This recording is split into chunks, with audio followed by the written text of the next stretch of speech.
I know you got a concert tonight in West Virginia. Are you going to be able to come out and sing while the Vols are playing?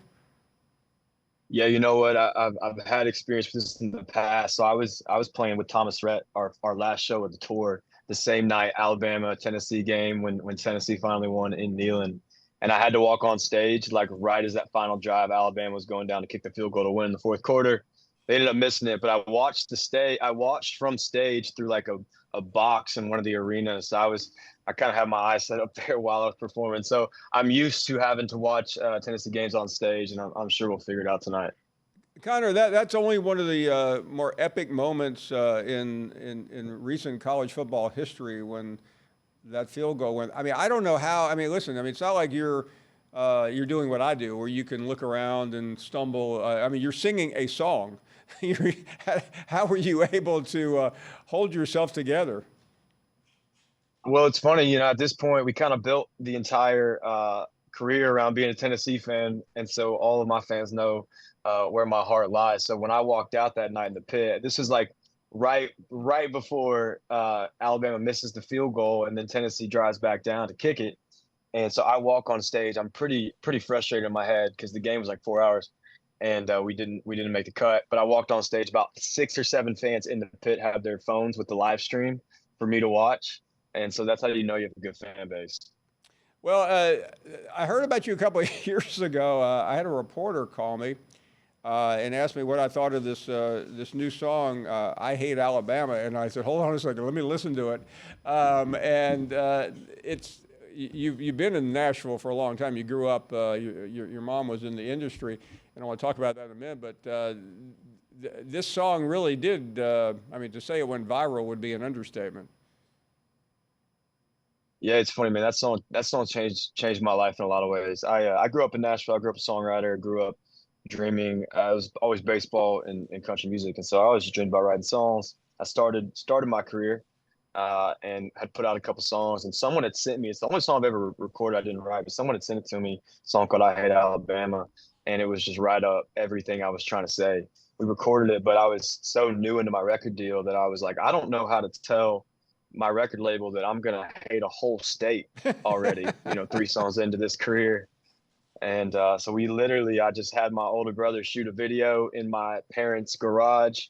We put it on the internet, and next thing you know, we put it out. And the thing about that song, of why it went so viral, was that song came out a day before Texas A&M, unranked at the time, beats Alabama. For the first time in like 2 years, Alabama hadn't lost in football. And so everybody blamed the song for the loss. Next thing you know, we had a lot more people come to the shows.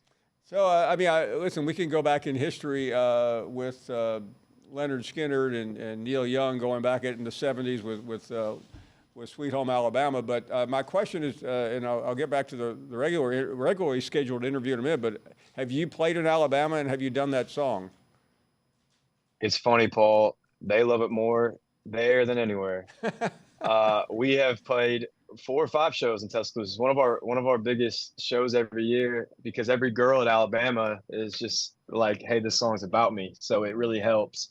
And at the end of the day, the fun part about the song is it's this weird backhanded compliment because we're saying you beat us in football every year, you stole my girl.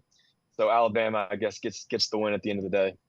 As a Tennessee fan, for so long, I would love for anybody to hate Tennessee because we beat them.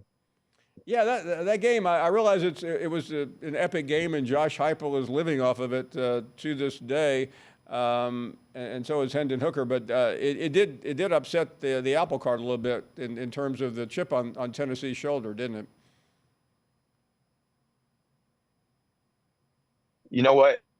When Heupel came in and has changed the program around the last couple of years, it was that for long it was Florida, right? We couldn't beat Florida, but then it was Alabama, and once we broke the seal, it was special.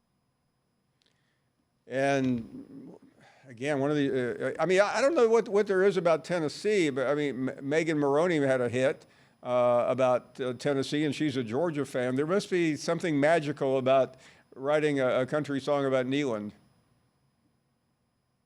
Yeah, I think everybody likes the underdog story, which Tennessee has been so bad for the last decade and a half. But it was funny when I Hate Alabama came out. It kind of started this assembly line of college football themed songs, myself included. Song Orange and White. Megan put out Tennessee Orange the week after that had a whole thing. Morgan's put out a couple songs, and it was cool. It was cool to see that wave come. Well, I'm glad to see it as somebody who went to Tennessee. I'm all Yes, over the sir. song. Hey, let's talk about how I mentioned your mother. So to say the least, you've been in the music industry as long as you can remember. Talk about being around that and when you decided this is what I want. Yeah, so or in a roundabout way, because my mom was a television reporter, so she went to Tennessee, got a communications degree, and her best friend in that class happened to be Ryan McGee as well. Shout out SEC Network. So she worked in television, was at the local NBC station, but in Nashville, a lot of the jobs she's doing are number one parties, red carpets, interviewing songwriters. So I was a young kid at the time, and that was my look into understanding that writing songs was a job you could do and a profession. And there was something about it that really grabbed me. So my whole life, I started to write songs and I never stopped. Like I said, you said earlier, I played in the Little World Series. So baseball was a really big part of my life as well. But between baseball and music, that's kind of who I was growing up. And then next thing you know, I was lucky enough to get a publishing deal when I was in high school, and then a record deal right after. Well, what is it like? I mean, you're being recognized. You've got a new record out. I mean, I've heard it. I've heard a lot of songs from that being played. You're in the midst of something really big. I mean, I don't want to diminish your journey, but what is it like being on the cusp of just breaking that door down? It's funny, man.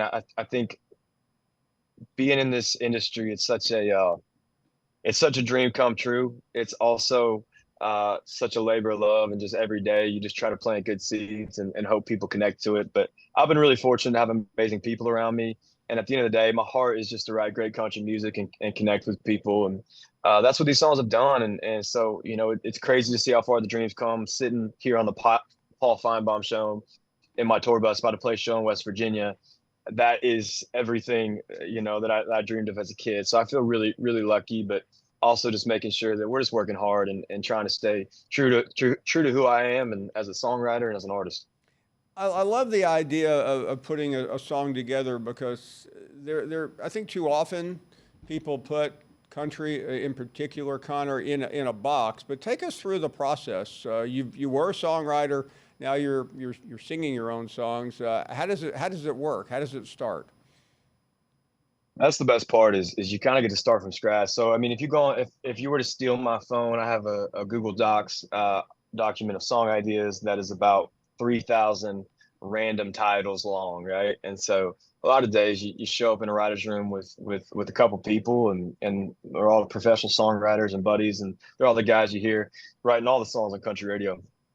And you try to find something that connects and is real that day. For me, it's all about kind of the honesty. So that was where a lot of those Tennessee songs. The first song I ever put out was called Tennessee, and then a couple songs later, I Hate Alabama. Down the line, we got Orange and White, a song called College Town, because I started when I was a 21-year-old kid. All of my buddies were up at college in Knoxville, and I stayed in Nashville to chase the dream after high school. And next thing you know, we hit the road and went to start playing all the college towns, so Knoxville and Athens and Starkville and Statesboro and Auburn and Tuscaloosa.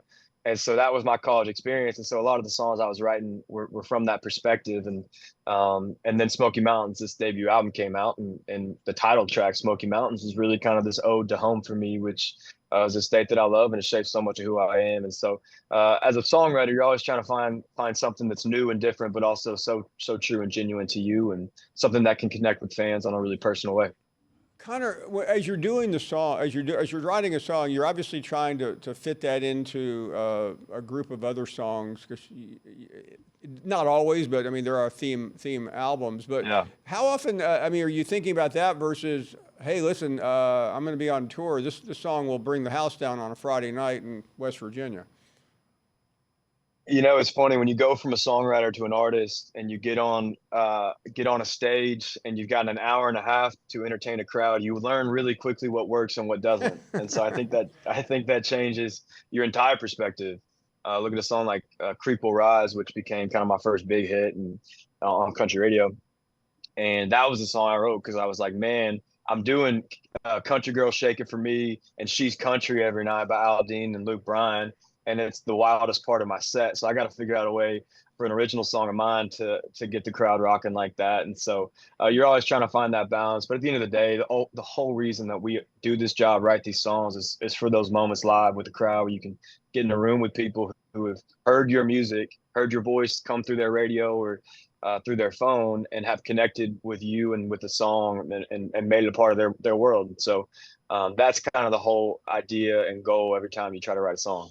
You understand the athletic part of it, being a baseball player, and I've talked to athletes, and they always say you just have no earthly idea what it's like when you're out there playing in whatever game it is, whether it's Tennessee, Alabama, or the Super Bowl. But I've often wondered the same for an artist. I mean, you're out there in the arenas are getting bigger. You're touring with some of the biggest names in country music. How do you describe that moment? I kind of attribute it to being like a quarterback, right? And every night's different, every game's different, every show's different. But the adrenaline rush of being in front of a crowd, stepping up to bat, in the ninth inning, and then playing a show, it's very similar. There's a common saying that all musicians want to be athletes, all athletes want to be musicians. And it's very true. There's a lot of similarities, and that's the beauty of it. For me, being able to kind of live out the dream of playing baseball, and then to now get to do it as an artist, I feel so fortunate and so blessed. But I love performing so much because it is kind of back to that locker room game environment where you're with your boys, you're getting ready for the show, and then you get that one night with that one group of people, and you got to make it special. Connor, my final question, the easiest question you've ever gotten. Give us a winner in the College World Series. Man, I was saying before, we've had 4 great years under Tony Vitello, and I think it's finally time that we break the seal, take it all the way. We've gotten to Omaha twice. Now is the 3rd time, I guess, in the last few years, and have not performed the way we hoped. But this year's different with Christian Moore and Amick and Stark and this whole lineup. It's special, and I'm excited to cheer the boys on. Connor, thank you. All the best tonight. We hope to meet you in person soon. Connor Smith joining us from West Virginia, giving us a lot of conversation about music and a pick in the College World Series. We'll take a short break.